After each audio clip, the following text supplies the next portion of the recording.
Evet. İster istemez oyunlar hepsi Onlardan etkileniyor. Bir de yol şeyden dolayı, göç yollarından dolayı da etkileniyor.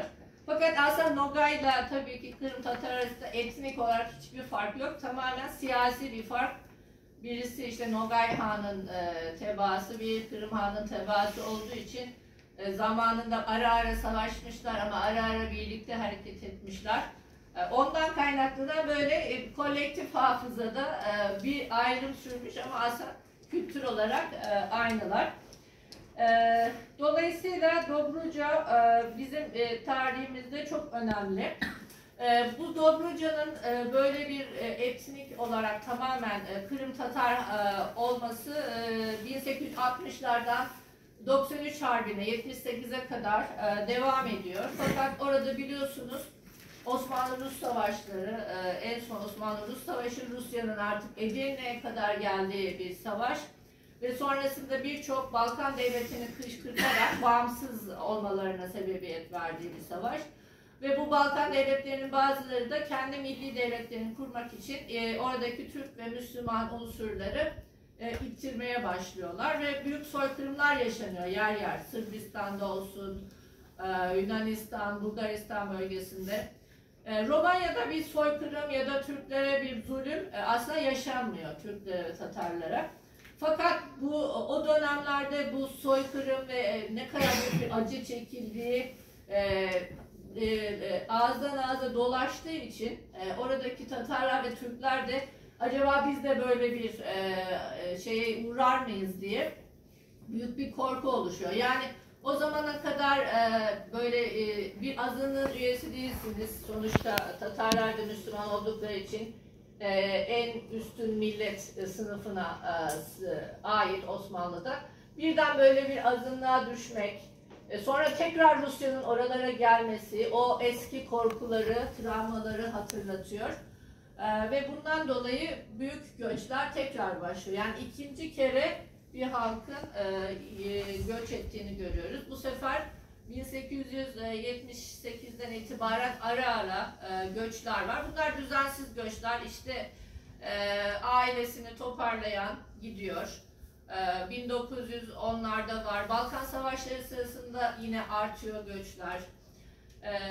Bu süreçte Osmanlı Devleti ve Jön Türkler ikisi de burada anlatıyoruz. Tatarların ve Türklerin orada kalmasını istiyorlar. Çünkü onlar sonuçta bizim topraklarımızdı. Buradaki halkımız eğer giderse bir kısmı, geride kalanlar iyice güçsüzleşecektir. Ve Osmanlı Devleti'nin gücü için hani bu Türk azınlıkların yerlerinde kalmaları çok daha önemli olarak görülüyor.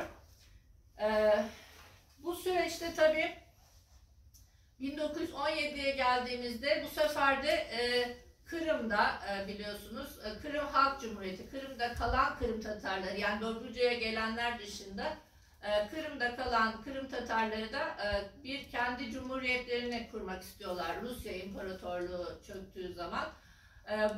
Bunun haberleri tabii hemen Dobruca'ya yayılıyor.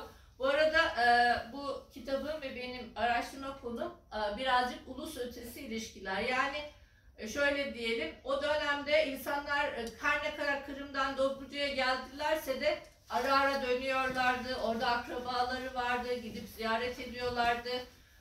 Hatta mesela güreş turnuvaları gibi düzenleniyormuş. Ve Kırım'dan namlı pehlivanlar gelip orada Dobruca'daki güreş turnuvalarına katılıyorlar. Yine Kırım'dan Tatar'a Dobruca'ya gidiyor, geri dönüyor. Sonra sık sık İstanbul'a gidip geliyorlar. Yani devletlerin böyle sınırlarını geçmek eskiden bu kadar zor değildi. Yani böyle pasaportur, vizedir falan bu tür şeyler olmadığı için bu ilişkiler devam ediyordu. Bundan dolayı tabii Kırım'da bir böyle bağımsızlık hareketi olunca Dobruca'daki Tatarlar da çok heyecanlandılar. Yani bunun sebebi demek ki hala kimliklerini koruyorlardı. 1783'ten düşünün 1917'ye kadar etnik kimliklerini korumaları değil mi? Bu sayede yani bir arada yaşamaları, ortak yaşamaları ve Dobruca'nın o sağladığı özel hani diasporik alan diyoruz biz. şey gibi, Berlin'deki Kreuzberg gibi Türklerin asla kimlikleri kaybolmayacağı bir alan, çünkü hep birlikte yaşıyorlar orada.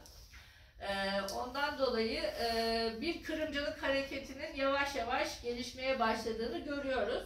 Onu burada anlatıyoruz. Fakat tabii oradaki, Dobruca'daki bizim halkımız çiftçi, eğitim seviyesi aynı Osmanlı'daki gibi. Belki biraz daha hani Anadolu'ya göre daha yüksek, hani rüştiyeler daha fazla. Biliyorsunuz Rumeli Osmanlı'nın daha çok yatırım yaptığı, daha önem verdiği bir bölgeydi. Daha çok okul vardı. İster istemez daha zengin topraklara sahipti orası.